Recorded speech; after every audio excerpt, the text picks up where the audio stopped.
Hai, selamat datang di episode kali ini.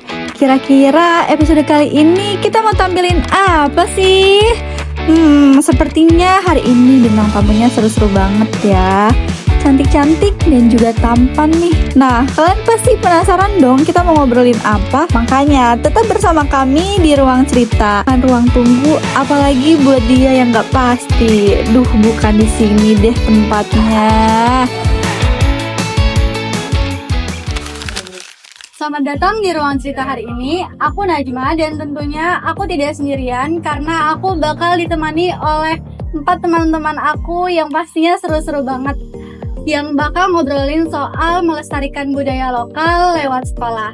Nah, tapi uniknya nih, cuma aku yang menggunakan kurikulum Merdeka, sedangkan teman-temanku yang lain masih menggunakan kurikulum sebelumnya ya? Iya, betul.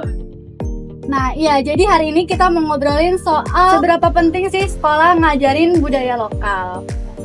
Yuk, kita langsung kenalan aja sama teman-teman diskusi kita hari ini. Boleh kamu dulu? Boleh. Hai, aku Nabila. Aku senang banget bisa diundang ke podcast Ruang Cerita hari ini. Sebelumnya aku makasih banget buat Najma yang udah ngundang aku ke sini. Makasih Najma. Sama. Oke, halo semuanya, perkenalkan aku Dini. Nah, sebelumnya tuh aku mau terima kasih banget sama Najma yang udah memberi kesempatan kepada aku untuk hadir di podcast kali ini. Salam kenal semuanya. Aku Gifari. Aku penasaran sih kurikulum Merdeka tuh kayak gimana. Nanti kita bahas setelah ini ya. Dan aku Zahra. Dulu aku sempat mikir kalau pelajaran budaya tuh cuma bonus doang gitu, kayak datang, duduk, habis itu pulang. Tapi makin kesini aku jadi mikir, kok kayaknya penting juga ya. Iya dong, pasti penting dong budaya lokal itu. Nah, tadi Gifari sempat nanya soal kurikulum Merdeka.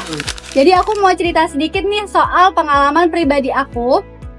Jadi kurikulum Merdeka itu ciri khasnya adanya proyek penguatan profil Pancasila. Proyek ini tuh semacam kegiatan besar yang membuat siswa-siswinya tuh melihat gitu nilai dari gotong royong, kemandirian, dan kearifan lokal. Waktu itu di sekolah aku, yang angkatan aku, ini juga diituinnya per angkatan ya. Jadi kalau misalkan angkatan atas lagi ngituin budaya lokal, maka yang lainnya itu temanya beda gitu. Ada yang kewirausahaan, ada yang demokrasi gitu dan lain sebagainya. Dan waktu itu angkatan aku itu budaya lokal. Jadi kita disuruh pilih 2 tarian dari Banten, tari Katuraning sama Rampak Bedug. Nah, waktu itu seru sih karena menurut aku kurikulum Merdeka itu asik gitu, karena kan kita juga pasti pernah kan disuruh nari kayak gitu kan ya. Tapi kan itu juga bebas, nggak perlu dari Banten. Nah, yang uniknya di sini itu satu angkatan gitu belajar tarian Banten. Jadi kita tuh belajar bareng-bareng. Kalau misalkan pagi-pagi, siang, sore udah nggak asing lagi kalau misalkan di sekolah tuh ada musik tarian gitu. Karena emang sehari-harinya kita latihan nari gitu. Nanti setelah kita nari itu juga bakal dipentasin.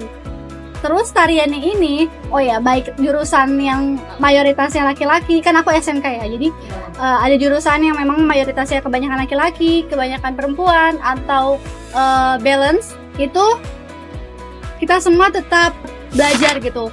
Enggak yang laki-laki nggak mau nari gitu, enggak. Karena di sini juga kan ada penilaian gitu kan ya. Nah, terus nanti setelah dipentaskan, walaupun kita nggak ikut tampil gitu kan ya, tapi kita juga masih bisa ikut tari tuh di samping-samping, karena kan kita juga semua hafal kan ya tariannya gitu. Itu sih yang seru, dan itu juga sampai saat ini masih membekas gitu. Jadi kalau misalkan sekarang ngedenger musik-musik tari Katuraning sama Rampak Bedug, wah itu mah udah nggak asing lagi di telinga gitu. Gitu sih. Jadi kurikulum Merdeka itu menurut aku belajarnya tuh bikin kita jadi lebih menyenangkan ya, kalau aku rasa sih gitu. Kalau dari kalian sendiri sekolahnya gimana ngituin budaya lokalnya? Nah, kalau aku kan dulu di pondok pesantren ya. Oh, kamu pesantren di Iya. mana? Di Darko, Darul Oh, Kolam. dari kolam yang Tangerang itu ya? Iya. Hmm. Nah, ada juga kegiatan yang mirip-mirip kayak gitulah. ya.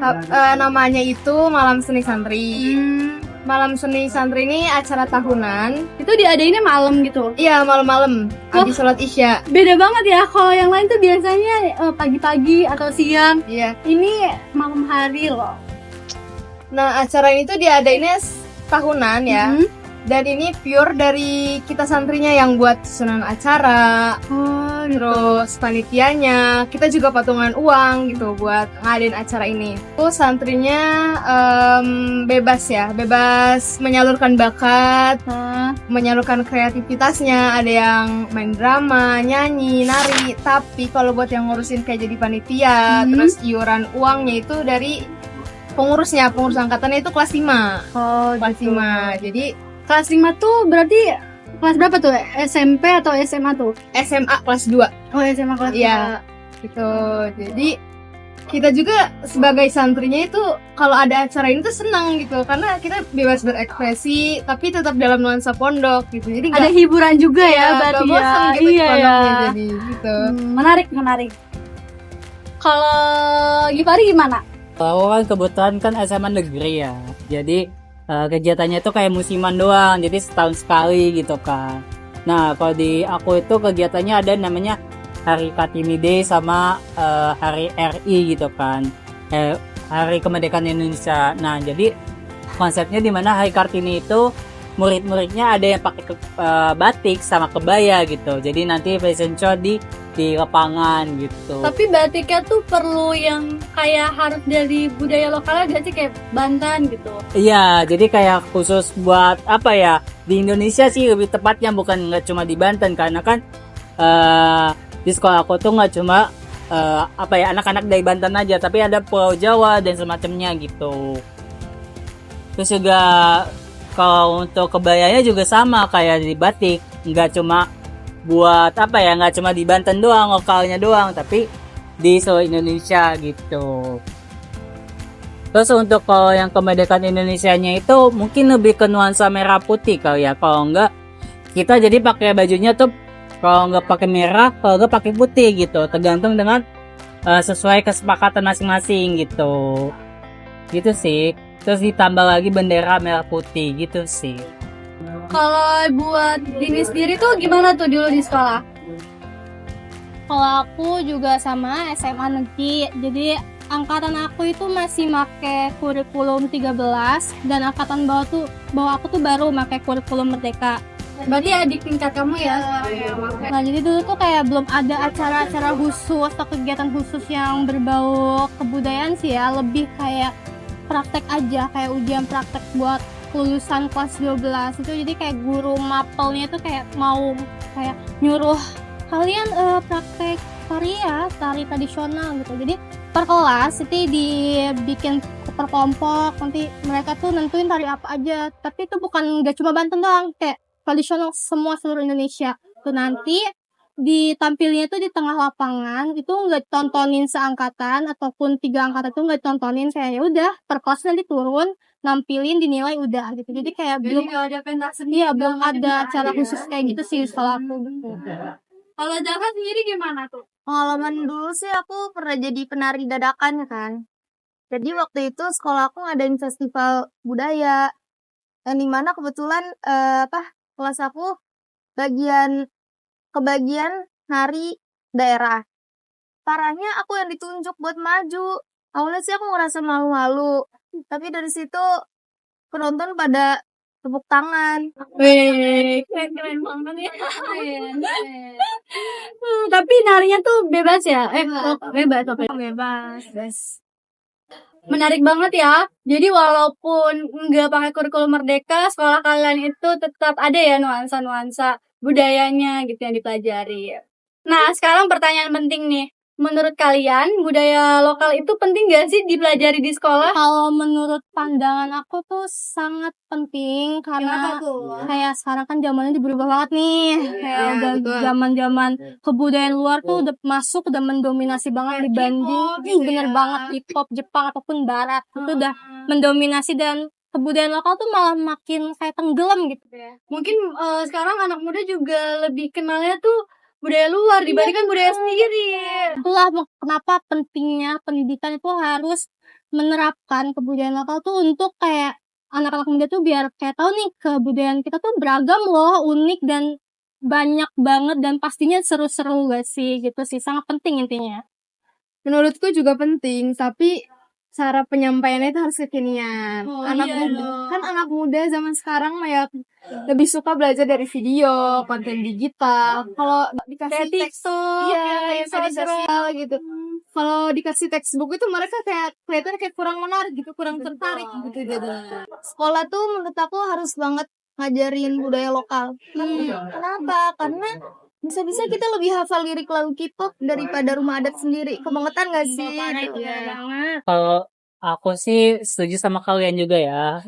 Terus juga kalau diaplikasikan ke zaman sekarang itu bisa dibuat vlog gitu kan, vlog atau video kreatif. Nah itu jadi hasil-hasilnya itu nanti bakal dipublish sama sekolah masing-masing. Terus juga nggak cuma bakat talentanya siswa doang kan, jadi si sekolahnya juga makin terkenal gitu. Cukup sih deh aku.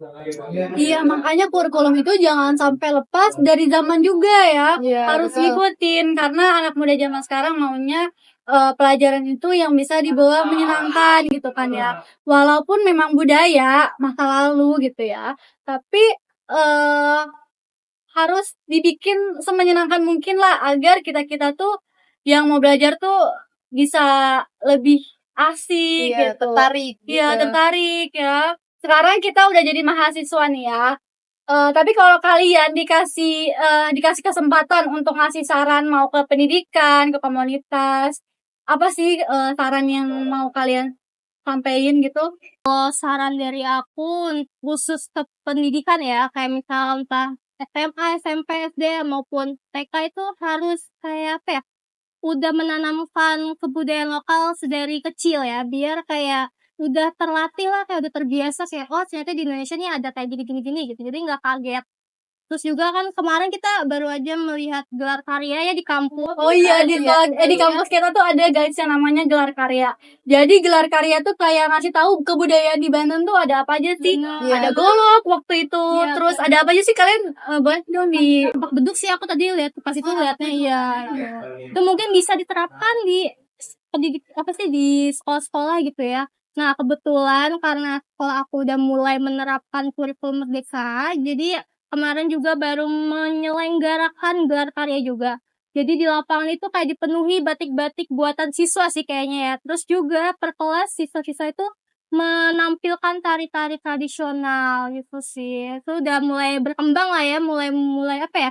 Menampilkan atau melestarikan kebudayaan lokal gitu. Tapi kamu nanya nggak sih ke adik kelas kamu gitu gimana gitu gelar karya? Pas itu aku pernah nanya kayak gimana sih rasanya udah mulai berubah nih kurikulumnya. Terus kata dia ada yang bilang seru sih seru, ada yang bilang kayak capek kak gitu. Oh iya sih, betul. Bener guys, emang kurikulum merdeka tuh memang capek, tapi pengalamannya tuh sampai sekarang ya, aku tuh masih kerasa gitu. Seru gitu. Kalau siapa nih? Mau yang itu? Aku setuju banget ya tadi yang kata Dini. Hari itu di sekolah atau di kampus gitu, dosen atau gurunya itu bisa menyelenggarakan kegiatan atau lomba budaya itu sesering mungkin gitu. Jangan diselenggarakan itu secara tahunan, biar siswa atau mahasiswanya itu terbiasa gitu akan adanya kegiatan budaya gitu. Kayak biar jadi ibaratnya asupan sehari-hari gitu jadinya ya. Bener banget. Tapi kalau dilihat-lihat juga ya sekarang kalau diperhatiin di kampus kita tuh sering banget tau ngadain budaya ya. Iya, budaya gitu. Betul. Udah mulai bagus ya berarti kampus. Iya. Nah, mulai berkembang lah untuk melestarikan kebudayaan lokal ini. Kalau menurut aku budaya lokal tuh jangan cuma buat dipelajari, tapi juga dibanggain. Jadi ayo kita jadi generasi yang gak cuma tahu tren TikTok, tapi juga ngerti makna batik. Kata-kata hari ini. Kalau aku pribadi sih lebih ke jam muatan sekolahnya aja sih, mungkin ditambahin gitu. Nah, jadi kan nggak cuma untuk teorinya doang, tapi lebih ke prakteknya juga harus dilakukan gitu. Wah, semua idenya tuh udah keren-keren banget ya. Mau pakai kurikulum Merdeka atau pakai kurikulum sebelumnya pun asik-asik gitu ya cara pembelajarannya. Jadi teman-teman, kita udah ngobrolin banyak ya soal budaya, terus tentang apa aja sih kebudayaan yang ada di sekolah-sekolahnya, ada di pesantren ya kan ya. Iya benar. Tapi kebudayaannya tetap ada gitu loh.